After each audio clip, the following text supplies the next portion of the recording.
Welcome to Second Take, the show that takes a look at the issues behind the news. There are some big changes in store for South Africa's electricity sector, which is again under the spotlight. Terence Creamer joins me to discuss preparations for the launch of the South African Wholesale Electricity Market, or SAWEM. Hi, Terence. Hi, Chanel. Firstly, what is the background to these changes? Well, the sort of root cause is that we have a policy in place, and it's been in place since 1998, that we're going to move to an unbundled system and there'll be a competitive generation sector. But the proximate cause, I think, is really load shedding and the crisis in electricity over the many years now. And we've seen that in many ways, tapering back, and that's brought a lot of relief to the economy and to households. But we could see through that process that our electricity supply industry wasn't really fit for purpose anymore. We had fallen behind in terms of the structure that the rest of the world has developed in terms of the unbundled system, and also having a market-based system for setting prices. And as you said in your intro, this is under the spotlight again because we've seen this error that NERSA made, this 54 billion rand settlement. The error might have been bigger than that. I think Eskom was claiming 107 billion. And that really causes shocks to the system. You know, the regulated price is supposed to be sort of give you quite firm visibility, sort of outline sort of a steady tariff trajectory. But we keep having these sort of step changes, and it's been quite disruptive. And affordability is now a big crisis in the electricity sector. We see it in business with electricity intensive businesses sort of sending out Section 189 notices to employees, talking about closing furnaces, smelters. And we're seeing it at a household level, and it's sort of the sort of biggest outward sign of that is this massive arrears debt that Eskom is having from municipalities. Municipalities are unable to collect from residents. There's a lot of electricity theft. So we're having an affordability challenge. And part of this is that we are trying to reform this electricity system from a vertically integrated monopoly dominated by a single player, Eskom, to having multiple participants and hopefully bringing in efficiencies into that through the use of the market mechanisms, and through those efficiencies hopefully have a more affordable outcome.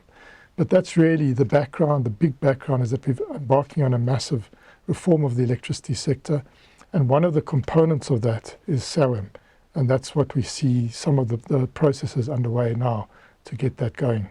What is SAWEM and what needs to be done before it is launched? Well, SAWEM is this wholesale market platform that's going to be housed at the National Transmission Company of South Africa in Germiston, where they have the sort of operation centre, the National Operation Centre, but this will be the market platform. And SAWEM allows participants in the market to bid in at a day-ahead level and then to do other trades within intraday to set the market. So it's a whole new way of setting prices, and it allows for multiple actors in the system. And there are a number of steps that have to be taken before we can launch it. And one of the bigger ones is to set the market code, and we know that the market code, which will set the rules of the game, there were massive consultations around that, and there was a big one this week actually, where some issues are still being raised about it. And there are concerns because it's very complicated. You get certain things wrong, and these will have major implications for the price. So there's that step. The NTCSA needs to get a market operator license, so they have to approach NERSA for that. NERSA has to then adjudicate their application, which is going to go in, which is going to be, there are going to be hearings later this month, and then issue the license probably before the end of the year.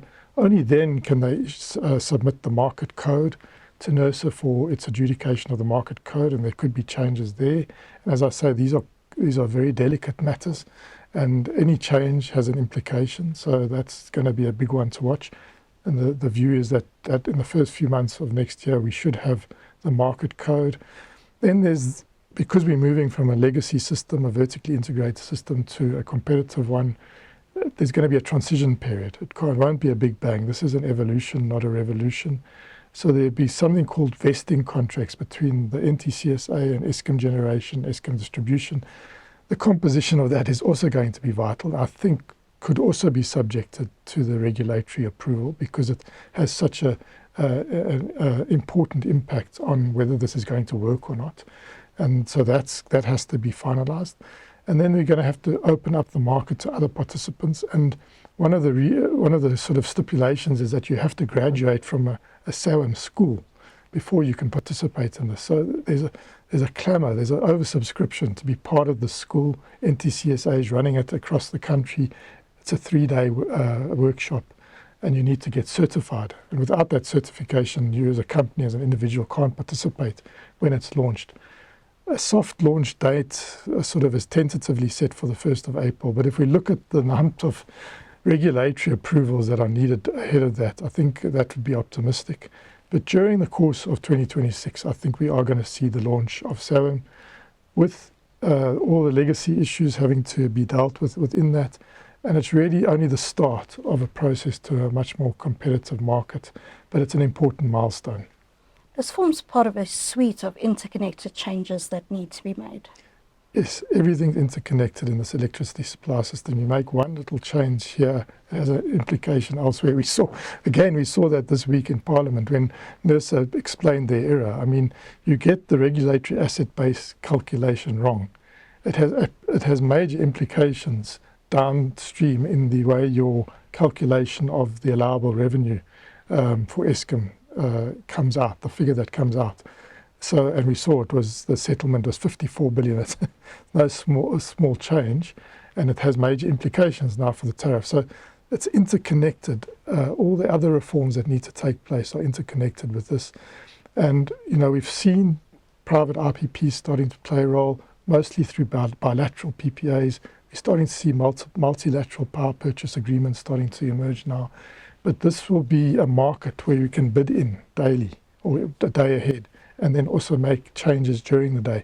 So it will be a major change, and the overarching industry structure is going to be important. Has Eskom been properly unbundled? Is the transmission system operator, which is supposed to be the NTCSA ultimately, is it fully independent? Does it have its own balance sheet? Can it make decisions that don't favour the incumbent, which is the Eskom generation, which will be from day one will be the dominant force in this market? So there's a lot of that structuring, and there's signs there that's creaking. We haven't got there fully yet. The full unbundling of Eskom hasn't happened. The tariff structure is going to be vital. If you get this wrong, the components in the tariff structure, and you have too much weighting towards, say, fixed costs versus variable costs. Now, in the past, Eskom would argue we've had too much weighting towards variable costs, and that's having an impact as we have more and more, weather dispatched electricity coming into the system. It has an implication that maybe the full cost of the system, the grid components, and those sort of things are not being covered fully. And there is a need to separate and have visibility of the different components in the system. But where that settles is going to be very, very crucial, because if you have too high a fixed cost component, it's going to really entrench Eskom generation's dominance, and it's going to undermine investment by private IPPs, both into new generation and into the capacity that needs to come, capacity that needs to be there just in case. So you have things like gas to power, for instance, needing to be ready and to be switched on just when you need it, battery storage. Some of that comes in at a lot higher cost, and if you don't have your pricing worked out properly, there's warnings that could be a problem. And then I mentioned the vesting contracts. The vesting contracts need to be well structured, well balanced, and realistic, because if they're not, it's also going to have a chilling effect on the market. So these reforms, as you say, are interlinked. Everything needs to be done as best as possible. There's going to be mistakes. We're learning by doing, and there must be a mechanism to review and to change.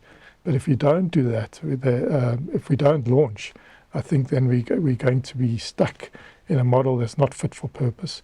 But if we do launch and we have problems, we need to be able to be flexible enough to change when those problems arise. But it's a major change, it's complex reform, and there's going to be unintended consequences, and we're going to have to find mechanisms for dealing with those. Thank you. That's the Second Take show for this week. Thank you for watching, and join us again next time for more news analysis.